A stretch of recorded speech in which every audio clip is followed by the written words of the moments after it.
વખત અહીં હું બેઠો તો મને એનો ફોન આવ્યો કે કાકા દિવાળીબેન ભીલને રેકોર્ડ કરવા છે. અમે તો પટેલોમાં જ પરણ્યા, મા બાપની ઈચ્છા પ્રમાણે પટેલોમાં જ લગ્ન કર્યા. પણ અમારે એક દીકરો પંજાબીમાં છે, એક દીકરો જૈનમાં છે, એક લોહાણા પણ છે. પણ એક પ્રોબ્લેમ ઊભો થઈ રહ્યો છે અત્યારે, દુઃખદ છે, અને એનો નિકાલ મારી પાસે તો નથી. આઈ મીન એનું સોલ્યુશન. પંડિત જસરાજને અમે રેકોર્ડ કર્યા અને અમારી સીડી બની લંડનમાં, એનું ઇનલે બન્યું, એમાં પંડિત શબ્દ નહીં લખ્યો. નવી સવારમાં હું રમેશ તન્ના પ્રસન્નતા સાથે આપનું હાર્દિક સ્વાગત કરું છું. આજે એક વ્યક્તિ વિશેષ સાથે આપની મુલાકાત કરાવી રહ્યો છું. એમનું નામ છે શ્રી અશોકભાઈ પટેલ. અશોકભાઈ, તમારું સ્વાગત કરું છું નવી સવારમાં. જય શ્રી કૃષ્ણ. જય શ્રી કૃષ્ણ. અત્યારે અમે આણંદ જિલ્લાના પેટલાદ તાલુકાના સંજાયા નામના ગામમાં છીએ, અને આ જે જગ્યા છે જ્યાં અમે મુલાકાત કરી રહ્યા છીએ અશોકભાઈની, એ એમનું ઘર છે, આ એમનું વતન છે. હું ઘણીવાર એવું કહેતો હોઉં છું કે ભૂગોળ બે પ્રકારની હોય છે, એક જમીનની ભૂગોળ અને એક હૃદયની ભૂગોળ. જમીનની ભૂગોળથી વતન છૂટે છે કોઈને કોઈ કારણથી, પણ હૃદયની ભૂગોળમાં વતન હંમેશા ધબકતું રહે છે. અશોકભાઈ, જેની સાથે આજે આપણે વાતો કરવાના છીએ, એમના હૃદયમાં વતન સતત ધબકતું રહે છે. અને જે એમના હૃદયમાં છે વતન માટે, એ માત્ર હૃદયમાં નથી, એ બધું અમલમાં પણ છે. તો એ અમલની પણ મારે એમની સાથે ઘણી બધી વાતો કરવી છે.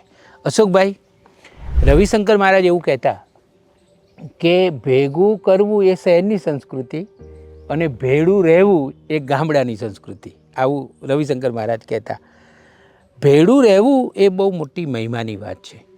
ભલે તમે ભેગું કરો, પણ ભેગું કરીને પણ ભેળા તો રહી શકો, જો એ દાનત હોય તો. અને આનંદની વાત એ છે કે તમે લેસ્ટરમાં રહો છો, બૃહદ પટેલ પરિવાર વર્ષોથી રહો છો, અને છતાં હજી ભેગા છો. તો મારે પહેલો પ્રશ્ન આ તમે કેવી રીતે ભેગા રહી શકો છો એનો પૂછવાનો છે. એક બહુ અઘરો વિષય છે, કારણ કે અમારા માટે બહુ સહેલું. અમે 6 ભાઈઓ છે. અમારા ઘરના મુખ્ય તરીકે અમારા મોટી બેન છે, પહેલાં પરણાવેલા, બંને જતા રહ્યા એટલે અમારી સાથે છે. અને અમારા દીકરા છે, એમનું ફેમિલી છે. હમણાં બા અમારા 8-10 વર્ષ પહેલાં દેવલોક પામે, એ પહેલાં અમે 4 પેઢી એક જ ઘરમાં રહેતા હતા. 4 પેઢી રસોડું અમારું એક છે. લેસ્ટરમાં? યુકેમાં મંદિર એક છે. અને અમારી કાયમની એક પોલિસી રહી છે, જે બધા ભાઈઓ હોય તો કહેશે કે નથિંગ બિલોંગ્સ ટુ મી ને એવરીથિંગ બિલોંગ્સ ટુ મી. બધું જ અમારું છે, પણ મારું કંઈ નથી. એ પોલિસીમાં અમે 6 ભાઈઓ સાથે રહીએ છીએ. મારો નંબર તો 5મો છે. મારાથી 4 ભાઈ મોટા છે, એક નાના ભાઈ છે. મોટા ભાઈએ બહુ વિશ્વાસ કરી અને મને બધું સોંપી દીધેલું કે તું ચલાવી એમ ચલાવ, અને ભગવાનની દયાથી બરાબર ચલાવું છે. અમારે પ્રમુખ સ્વામી મહારાજના ઘણા આશીર્વાદ, એમને અમારા વિશે ઘણી કથાઓમાં કહ્યું છે કે આ 6 ભાઈઓ લંડનમાં કેવી રીતે રહે છે, તમે જઈને જુઓ. એકવાર ડૉક્ટર સ્વામી સ્પેશિયલ અમારી ઘરે પધાર્યા હતા જોવા માટે જ કે તમે કે રહો છો કેવી. એ તો હજી એમ કહેતા હતા કે મારે અઠવાડિયું રહેવા આવું તમારી ઘરે, મારે ઓબ્ઝર્વ કરો. પણ એવું કોઈ સિક્રેસી નથી, કોઈ થિયરી નથી, કોઈ ફોર્મ્યુલા નથી.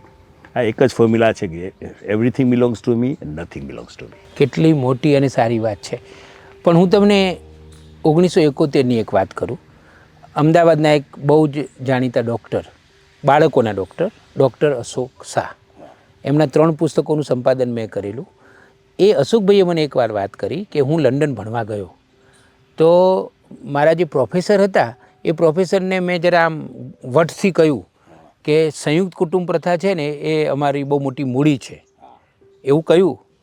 હવે એ જે પ્રોફેસર હતા, મૂળ તો અંગ્રેજ હશે, એમણે અશોકભાઈને કહ્યું કે લિસન અશોક, તમે એમ માનો છો કે સંયુક્ત કુટુંબ પ્રથા એ સામાજિક પ્રથા છે, તો તમારી ભૂલ છે. સંયુક્ત કુટુંબ પ્રથા એ આર્થિક વ્યવસ્થા છે. જેમ જેમ તમારા દેશમાં પૈસા આવતા જશે એમ એમ સંયુક્ત કુટુંબ પ્રથા તૂટતું જશે, એવું 1971માં એમણે કહ્યું હતું. મારો સવાલ એટલો છે કે આટલા બધા ભેગા રહો છો, પણ એમાં એક વસ્તુ મારે ઉમેરવી છે. એ ઉમેરવી એ છે કે અમે તો 6 ભાઈઓ, એક મા બાપના. પણ અમારે ઘરે જે અમારે લગ્ન કરીને આવ્યા એ લોકો દરેક જુદા કુટુંબ, હા. દરેકની એ તો- મા બાપ જુદા. હવે અમારા દીકરાને લગ્ન થઈ ગયા છે, એમની ત્યાં સંતાનો છે, એ પણ જુદા ઘરોમાંથી આવ્યા. મૂળ તો એ લોકોના સંપના કારણે પણ અમે સાથે છીએ. ઓહ, ખરેખર તો એ એરર કહેવાય છે. ના, એ લોકોના સંપના કારણે તો એમને જ જો મેળ ન ખાય તો અમને તો કે દિવસ છૂટા પાડી દે. જનરલી એવું બનતું હોય છે કે ભાઈઓ તો આમ મોટું મન રાખીને હા, રહે, એક જ મા બાપના કારણ કે લોહી તો એક જ છે. હા. અને ગોવિંદભાઈ ધોળકિયા આપણા સુરતના ઉદ્યોગપતિ, ઓળખું. એ હંમેશા એવું કહેતા હોય છે કે તમે એક જ કોઠામાં આળોટીને જન્મ લીધો છે, એવું કહેતા હોય છે. તો કે તમારે ભાઈઓ જોડે તો બનવું જ જોઈએ. તો વહુઓ આવે ઘરમાં અને એ તો અલગ અલગ જગ્યાએથી આવે તો ખરેખર પ્રશ્ન થવો જોઈએ. એક અમારા કુટુંબની વાત કરી દઉં. મારા મોટા ભાભી અત્યારે એક ઓફ થઈ ગયા છે, એમને એક દીકરી. અમે લગ્ન કરાવ્યું, પછી અહીંયા સંજાય આવ્યા, કોકની ઘરે બેસવા ગયા હતા. એટલે પહેલાં સ્વાભાવિક પૂછે લગ્ન કેવું થયું, સારું થયું નથી? કે હા, સરસ થઈ ગયું લગ્ન. તો તમે થાકી ગયા હશો, કેટલી બધી દોડાદોડી, દીકરીને આપવાનું, કરવાનું, બધી વ્યવસ્થા. ત્યારે મારા ભાભીએ જે જવાબ દીધેલો એ હજી મારા મનમાં છે. એ ભાભીએ કહેલું, મને અશોકભાઈ કહ્યું બેસી જાઓ, હું બેસી ગઈ. અશોકભાઈ કહ્યું ઊભા થઈ જાઓ, ઊભી થઈ ગઈ. અશોકભાઈએ જે કર્યું બધું અશોકભાઈ કર્યું. આ વિશ્વાસ અમને ટકવી રાખે છે. વાહ વાહ વાહ વાહ. આ વિશ્વાસ અમને ટકવી રાખે છે. મારા વાઈફ સાથે 5 લેડીઝ અત્યારે સંજાયા છે, 5 દીકરાઓ ત્યાં લંડન છે બધાના, એ પરણાવેલા છે. હવે તો પાછું બીજું એક રમેશભાઈ શું થયું છે કે એક સ્ટેજ, અમે તો પટેલોમાં જ પરણ્યા, મા બાપની ઈચ્છા પ્રમાણે પટેલોમાં જ લગ્ન કર્યા. પણ અમારે એક દીકરો પંજાબીમાં છે, એક દીકરો જૈનમાં છે, એક લોહાણા પણ છે, એક દીકરો. હવે અમારે તો બધી બાજુથી અમારે આવ્યા વાહ વાહ. છે, અને તો પણ એક ઘરમાં રહે છે. હા. સવારે ઉઠે છે, બધા છોકરા જય શ્રી કૃષ્ણ કરે છે, બા બાપુજીના ફોટાને પગે લાગે છે, બા બાપુજીને જય શ્રી કૃષ્ણ કરે છે. એમાં એક મોટી વાત તો છે, મારા દીકરાનો દીકરો શિવાંશ નામ છે, દરરોજ દાદાને પગે લાગે છે, દાદા જય શ્રી કૃષ્ણ. અને ઘણી વાર તો કમ્પ્લેન કરે છે કે અશોક દાદા એમ કર્યું, ચોકલેટ નથી આપતા, અશોક દાદા ઇઝ ટેલિંગ મી ઓફ. કંઈક સારું હોય તોય દાદાને કમ્પ્લેન કરે છે. અરે વાહ. એટલે એટલો વિશ્વાસ કરી. તમારા માતા પિતાનું નામ શું? મારા બાપુજી ભાઈલાલભાઈ મોતીભાઈ પટેલ એ સંજાયના જ હતા, અને બાનું નામ જડાબેન ભાઈલાલભાઈ પટેલ. 1935ની આજુબાજુમાં એ લોકો અહીંથી આફ્રિકા ગયેલા, એલ્ડોરેટ, કેન્યામાં. અમે 70ની આજુબાજુમાં પરિસ્થિતિના કારણે લંડન પહોંચ્યા, લેસ્ટર. યુગાન્ડામાં પેલું કેન્યામાં. અમે તો ત્યાં પહોંચ્યા, અને ત્યાં પણ રમેશભાઈ પહોંચવાનું એ ટિકિટના પૈસા પણ ઉછીના લીધેલા. ખાધે પીધે સુખી હતા, મિલકતો બહુ હતી નહીં. પણ ભગવાને ફાધરે 2-3 વસ્તુ કહેલી કે ભાગીદારી ના કરતા, સરકારી ચોરી ના કરતા, અને ચોરીઓ માલ લેતા નહીં. એ આ 3 તમે સાચવી રાખશો તો તમારું બધું પ્રગતિ જ છે. આજ ભગવાનની દયા બધું છે અમારી પાસે. અરે વાહ. અમારું જોઈને કોઈકને ઘણાને થતું હોય કે આવું ભગવાન અમને પણ આપે. હું તો ઈચ્છું બધા મને ભગવાન આપે. એ તમારો બિઝનેસ શેનો? અમારે બિઝનેસ ત્યાં આગળ એક છે સ્પાઇસીસનો છે, સારું એક એસ્ટાબ્લિશ. અમારા ફાધરનો આફ્રિકામાં સ્પાઇસીસનો બિઝનેસ હતો, એ અમે ચાલુ રાખ્યો. બીજું અમે ઇન્ડિયાની સંસ્કૃતિ, ઇન્ડિયાની કોઈ પણ વસ્તુ આજે યુકેમાં જોઈતી હોય તમારું નામ આવે ને આવી. ધાર્મિક હોય, લગ્નનું હોય, વાસણ કુસન હોય, અમારું નામ આવે છે. તો ત્યાં લેસ્ટરમાં તમારો સ્ટોર છે? મોટો સ્ટોર છે. અને ત્રીજું છે, હવે છોકરાઓ ભણીને આગળ વધ્યા તે અમુક કેમિસ્ટ થયા છે, 10-12 કેમિસ્ટની દુકાનો છે, તો છોકરાઓ ચલાવે. જેમ ફેમિલી મોટું થાય એમ ડાયવર્સિફાઈ કરવું પડ્યું છે, કર્યા છે, પણ છે અંતે બધા એક જ. તમારો જે બૃહદ પટેલ પરિવાર છે, સાથે રહે છે હજી પણ, એ હવે અલગ અલગ બીજી જ્ઞાતિઓના આવે છે, એમ ગ્લોબલ બની રહ્યો હા, છે. ગ્લોબલ બની જ ગયો છે. હવે થોડીક તમારા વતન પ્રેમની વાતો મારે કરવી છે.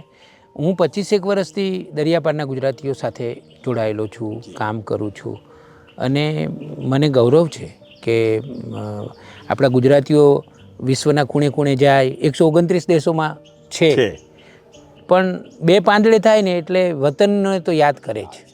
એમને કદાચ મને લાગે છે અશોકભાઈ એવો વિચાર આવતો હશે કે જે સુખ અહીંયા પરદેશમાં અમને મળી રહ્યું છે, એ કેમ અમારા વતનના લોકોને પણ ના મળે. કદાચ એવો વિચાર એમના મનમાં, હૃદયમાં આવતો હશે. અને પછી કેટલી બધી રીતે આમ દાન આપતા જ હોય છે, હોસ્પિટલોમાં આપે ને જ્ઞાતિમાં આપે ને પાણીની ટાંકી એ બનાવી આપે ને હમણાં હું તમારી સાથે વાત કરતો હતો તો તમે આ તમારા ગામ માટે જે ઘણું બધું કર્યું છે એની વાત પણ મને જાણવા મળી. તો આ વતન પ્રેમ એના વિશે થોડું જાણવું છે. અમારા કુટુંબની વાત કરીએ તો ફાધર આફ્રિકા ગયા. અમારું પોઢું કુટુંબ 6 ભાઈઓ 4 બહેનો, એટલે ચલાવવું મુશ્કેલ હતું. બાપુજી એટલે આફ્રિકાથી ઇન્ડિયા પાછા નહીં આવી શક્યા. એ અમારું મોટું દુઃખ છે. અને અમારે અહીંયા હનુમાનજીનું મંદિર છે જેના પ્રત્યે બાપુજીને બહુ શ્રદ્ધા હતી. એ હનુમાનજી કરતાં દેવલોક પામ્યા. એટલે અમે પહેલાં વિચાર્યું કે પહેલાં હનુમાનજીનું મંદિર કરીએ. એ બહાને બાપુજીને પાછા લાવતા હતા. અત્યારે ગામમાં 5 વર્ષનો છોકરું પણ હશે. મારા ફાધરનો ઓફ થઈ ગયા 70 વર્ષ થવા આવ્યા. આજે પણ એ છોકરા એમના નામથી ઓળખે છે. આ અમારી મોટી કમાણી છે. અમે દર વર્ષે જ્યારે પણ આવીએ ત્યારે સ્કૂલ તરફ કંઈકનું કંઈક કરીએ. એ વાળી બહુ એડવર્ટિઝમેન્ટની જરૂર નથી હોતી. ગઈ વીકે જ આ ટાઈમે શનિવાર આવ્યા તો તમે 650 છોકરાનું જમણવાર હતું બધી સ્કૂલમાં. એમાં પણ એક અચરજની વાત છે, સ્કૂલમાંથી હું આંકડા માગું કે કેટલા છોકરાઓ છે. તે લોકો જે છોકરાઓનો હિસાબ આપે એનાથી 150 વધારે આવે.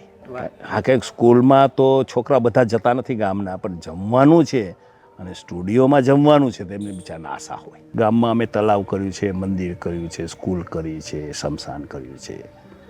હમણાં જ અમે ગામના રસ્તામાં બાપુજીનું નામ આપવામાં આવ્યું, ભાઈલાલભાઈ મોતીભાઈ માગ.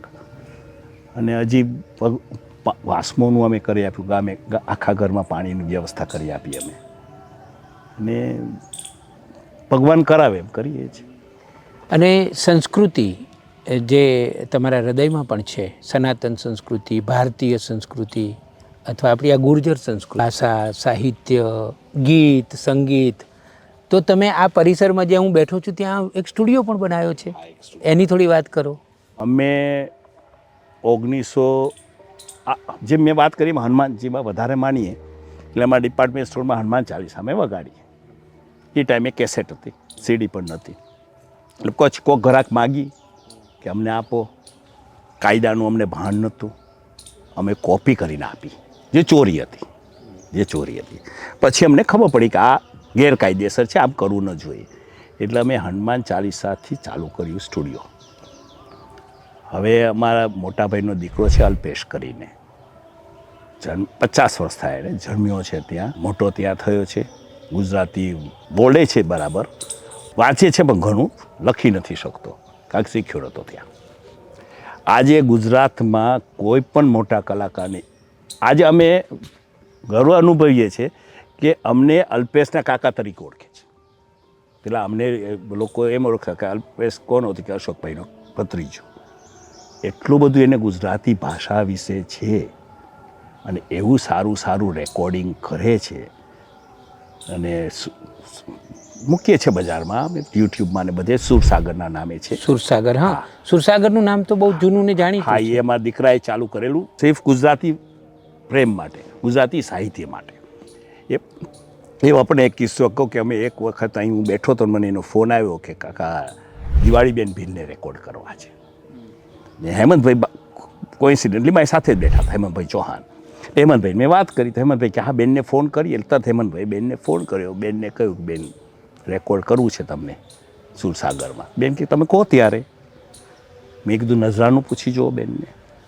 એટલે બેન કે ના, જે આપે હું લઈશ, મારે કશું જોઈતું નથી. બહુ સરસ બેને વાત કરી હતી, પૈસા માટે ને એમની ભાવના માટે. પછી બેન અહીં આવ્યા એટલે મારા દીકરાએ તો ગીતો લખીને ત્યાંથી લંડનથી મોકલાયો કે બેન પાસે આ ગવડાવો. ને બેને તરત કહ્યું વીરા મને તો ગુજરાતી વાંચતા ક્યાં આવડે છે, આ તો મને કંઠસ્થ છે, એ જ ગીતો હું ગાઉં છું. આજે તમે કોઈ પણ સારા કલાકાર ગુજરાતમાં કહો તો અમને ઓળખે છે, સારી રીતે ઓળખે, કારણ કે સુરસાગરના. એમાં મુખ્યત્વે આજે અમારો દીકરો છે. આ સ્ટુડિયો ક્યારે કર્યો? અમે 99 સાલથી કર્યો. અને વર્ચ્યુઅલ સ્ટુડિયો રાખ્યું હતું. અને અમદાવાદથી છો તમે એટલે તમે જાણો છો સપ્તક થાય છે. અમે 30-35 વર્ષ સપ્તકને રેકોર્ડ કર્યું છે. ક્લાસિકલ મ્યુઝિક અમે બહુ બજારમાં મૂક્યું, આઈ મીન સારું રેકોર્ડિંગ. એકવાર તો અમારે કિસ્સો એવો થયો હતો, પંડિત જસરાજને અમે રેકોર્ડ કર્યા અને અમારી સીડી બની લંડનમાં, એનું ઇનલે બન્યું, એમાં પંડિત શબ્દ નહીં લખ્યો પ્રિન્ટરે, જસરાજજીનું ટાઇટલ છે. જસરાજજીએ અહીંયા જોયું બીજા સપ્તકમાં, એટલે જસરાજજી થોડાક અપસેટ થયા કે અભી તો મેં પંડિત બી નહીં રહા કે છે. પછી એમને સાંભળ્યું, રેકોર્ડિંગ સાંભળ્યું, એટલે એમને પૂછ્યું અમને કે તમે, અમારા રેકોર્ડિસ્ટ આવતા હતા, એમને પૂછ્યું કે આ રેકોર્ડિંગ તને કેવું લાગે છે? અને અમારા રેકોર્ડિસ્ટે કહ્યું કે ભાઈ બહુ સારું છે, પણ તમે માઇક અમને ગોઠવા નહોતા દીધા, અમારા પ્રમાણે માઇક ગોઠવ્યા હતા, એના કરતાં 10 ગણું સારું થયું હતું. પંડિતજી ત્યારનો એ શબ્દ હજી યાદ છે. પંડિતજી એમ કહેલું કે મારું જિંદગીનું બેસ્ટ રેકોર્ડિંગ છે. વાહ વાહ વાહ વાહ, ક્યાં વાત હે. હા, એટલે અમારી પાસે સંસ્કૃતિ સાચવવા આ બધું કરેલું છે, એમાં પૈસા મહત્ત્વના નથી, બીજો વેપાર કરીએ છીએ. પછી 2007-8માં અમે અહીંયાથી લગભગ 150 કલાકારને યુકે લઈ ગયેલા. અમેરિકામાં એક પ્રોગ્રામ થાય છે, એ થતો હતો ત્યારે, એની વિશે જાણેલું કે ચાલો ગુજરાત કરીને પ્રોગ્રામ થયો હતો. એટલે અમારા અલ્પેશને વિચાર આવ્યો કે કાકા આપણે આ યુકેના સમાજે જ અમને જે પૈસા આપ્યા, કે જે પ્રસિદ્ધિ આપી, કે યુકેના સમાજે આપણને આપ્યું છે, તો હવે આપણે સમાજને કંઈક પાછું આપવું જોઈએ. એ અનુલક્ષીને અમે 3 દિવસનો પ્રોગ્રામ નક્કી કર્યો છે, એક્સપિરિયન્સ ઇન્ડિયા ગુજરાત. તો એ માટે અમે 150 કલાકાર અહીંથી લઈ ગયેલા, અમારા ખર્ચે, ટિકિટ, પ્લેન, વિઝા બધું કર્યું. અને ત્યાં તાજમહાલ ઊભો કરેલો, ઇન્ડિયા હતું એટલે ટ્રિપ્લિકા તાજમહાલ ઊભો કરેલો, ઇન્ડિયાની ગેટો કરેલી, સ્ટોલ કરેલા. નરેન્દ્રભાઈ પધારવાના હતા, પણ અનફોર્ચ્યુનેટલી એમને છેલ્લી મિનિટે વિચાર બન્યો તો આનંદીબેન આવ્યા હતા ઓપનિંગમાં. અને શ્રાદ્ધનો મહિનો હતો, અને અમારા ઘરે બધા કલાકારો જમવા આવ્યા હતા. ત્યારે બધા કલાકારોએ અમને વાત કરી, તમે અર્ચન ત્રિવેદીને જાણતા હશો નામે. અર્ચન ત્રિવેદીની આ કોમેન્ટ હતી કે કાકા તમારું શ્રાદ્ધ સુધરી ગયું, અમે બધા બ્રાહ્મણો તમારે ત્યાં જમીએ છીએ.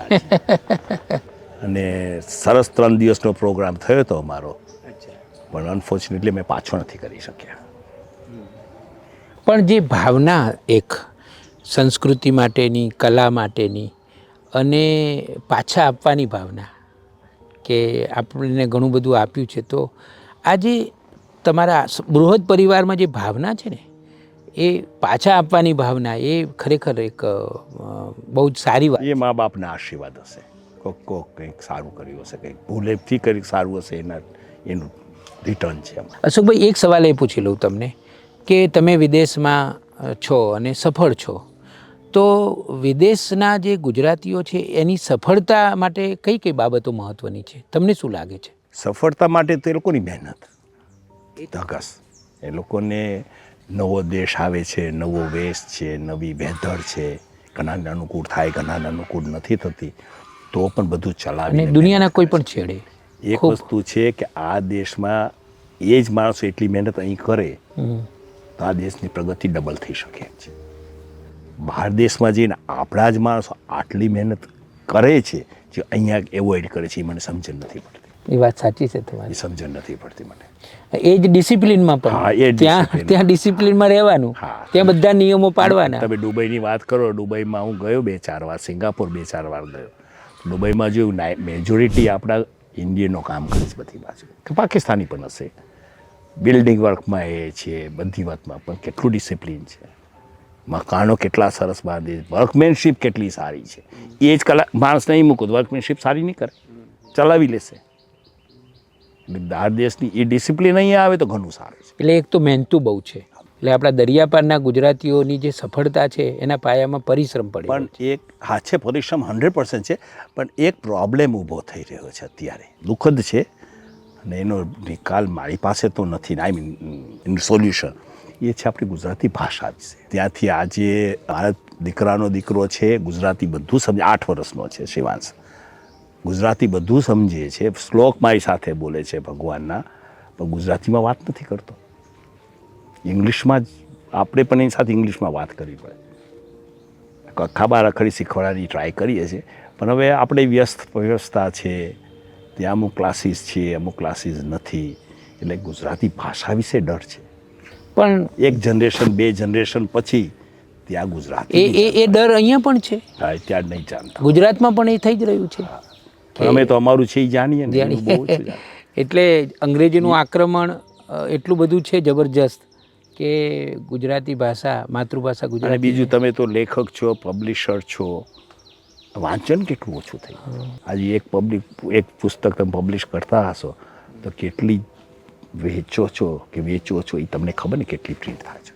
આજ કેટલું બધું વાંચન ઓછું થઈ ગયું. આ ટીવી કે ટેલિફોન કે જે હોય એનું પ્લસ પોઈન્ટ તો છે, માઇનસ પોઈન્ટ વાંચન બહુ ઓછું થઈ ગયું છે. તમારા જીવનસાથી વિશે થોડી વાત કરો ને. બહુ અઘરો વિષય પકડતા, બહુ જ અઘરો વિષય પકડે. કારણ કે હું હંમેશા એવું માનું છું અશોકભાઈ, અત્યાર સુધી મેં હજારો લોકોને હું મળ્યો છું, મોટાભાગે તો હું પોઝિટિવ સ્ટોરી જ લખતો હોઉં છું, પણ મારું હંમેશા એવું માનવું છે કે કોઈ પણ પુરુષ સફળ હોય તો એક તો માતા પિતા. એટલે હું હંમેશા કોઈ પણનો ઇન્ટરવ્યૂ કર્યો તો માતા પિતા વિશે તો પૂછું જ. એમના સાથીદાર જીવનસાથીનું પણ બહુ જ મહત્વ હોય. હવે હું તમને એક નાની વાત કરું એમાંથી. એમનું નામ શું છે? એમનું નામ જ્યોતિ છે. તમે સમજી જશો. અમારી ઓફિસમાં 7-8 વર્ષ પહેલાં અમે ચાય પીતા, 4 વાગે ચાનો ટાઈમ, યુ ઇન્ડિયા નટ જેમ ચા પીતા. મોટા ભાઈને બધા ઓફિસની બહાર નીકળ્યા, હું બેઠો હતો, એક બેન બેઠા હતા. એટલે એ બેને મને પૂછ્યું, કાકા એક સવાલ પૂછું, તમે સાચું કહેશો મને જવાબ? હા બેટા બોલ ને, શું પૂછવું છે તારે? તો મને કે કાકી સાથે તમારો ઝઘડો ક્યારે થયો છેલ્લો? ખરેખર મારે માથું ખંજારવું પડ્યું કે મને યાદ નથી મારો ઝઘડો ક્યારે થયો. હજી પણ ઝઘડો થયો એવું મને યાદ નથી. હા, મારે પીળું ફૂલ ગમે ને એને બ્લુ ગમે એ વાત જુદી છે, પણ ઝઘડો નથી થતો. ઝઘડો એટલે વસ્તુ જુદી છે. એટલે મેં દીકરીને પૂછ્યું, પણ તું આવો સવાલ મને કેમ પૂછે? તું આ તો પર્સનલ જવાબ કેમ, કાકી સાથે ઝઘડો ક્યારે થયો? મને કે મારા સાસુ સસરા છે કૂતરા બિલાડાની જેમ રોજ ઝઘડે છે, અને એક દિવસ ન ઝઘડે ને તો અમને ઘરમાં લાગે કંઈક અજુગતું છે. આજે ઝઘડ્યા કેમ નથી આ બાપુજી? હજી એવું ભગવાનની દયાથી નથી.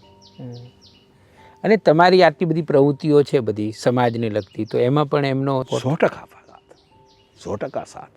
આજે મને એકલો આવવા ના દે આ દેશમાં કે ક્યાંય પણ, સાથે આવે, ધ્યાન રાખવા, ખાવા સાચવે, કપડાં સાચવે, આ બધું એને ગાડ્યું એ જ મેં પહેર્યું છે. એટલે એ બાબતમાં ભગવાનની દયાથી સુખ છે. અશોકભાઈ, તમારા ઉપર કોની અસર, વ્યક્તિઓની વાત કરીએ કે પુસ્તકોની વાત કરીએ કે પ્રકૃતિની વાત કરીએ, તમારા ઉપર અસર કોની? અસર મારા બાપુજીનું. આજે આપણે બેઠા છે એ જગ્યાને મારા બાપુજીના ટાઈમમાં કોદરિયું કહેતા, ખેતર ને કોદળા પાકતા, એટલે જ અમે આ કર્યું. આ તમારું ખેતર છે? પાઠ બાકી તો પછી અમે ખરીદ્યું. 1.25 વીઘું અહીંયા હતું, એ કોદરિયું ખેતર કહેવાતું. આગળ એક કૂવો છે ને કોદરિયું અમે સાચવી રાખ્યો છે, એના પણ મઢી રાખ્યો છે કે આ કોદરિયો કૂવો છે બાપુજીની યાદમાં. એટલે મેઇન મુદ્દો તો એમનું જ બધું. બાનું વધારે, બાપુજીનું વધારે. ભણેલા નહોતા એ લોકો, પણ ગણેલા હતા. 2 ચોપડી ભણેલા હતા, પણ એમને જે ઘર ચલાવ્યું છે. આજે શનિવાર છે, મેં ઉપવાસ કર્યો છે. 75નો થયો હું.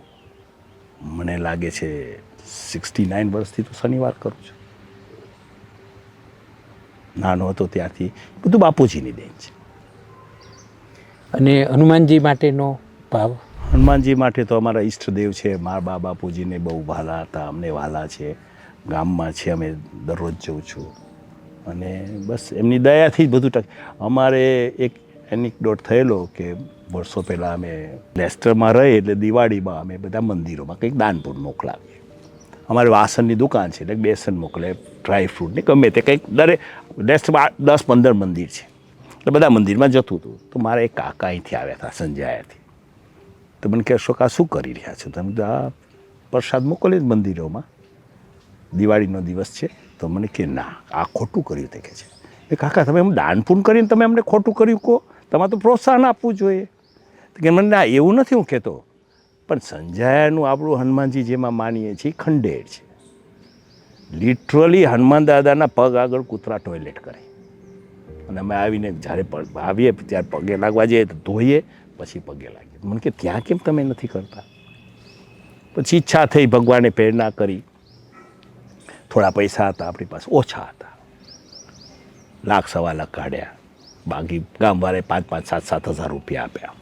1.5-2 લાખ રૂપિયા લઈને મોટા ભાઈ આવ્યા એ મંદિર કરવા.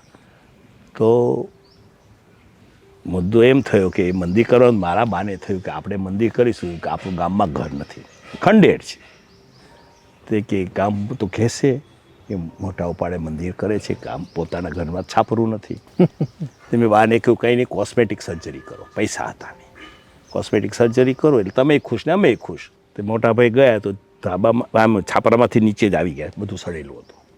એટલે એમનો ફોન આવ્યો કે અશોક નહીં થઈ શક્યા, કોસ્મેટિક સર્જરીનું કામ નથી.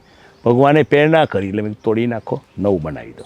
એક બાજુ મંદિર બન્યું ને એક બાજુ અમારું ઘર બન્યું. અરે વાહ વાહ. એટલે મારા બા કહેતા કે જો તે 1 રૂપિયો આપ્યો તો 1000 રૂપિયા ભગવાને પાછા આપ્યા. 94ની સાલમાં અમે ત્યાં રામ પ્રતિષ્ઠા કરી, કારણ કે એક સાધુ આવ્યા હતા, એમને એમ કહ્યું કે શંકર દાદા છે અહીંયા, હનુમાન દાદા છે, બે રામ રામ કરે છે, રામજી તો છે નહીં મંદિરમાં.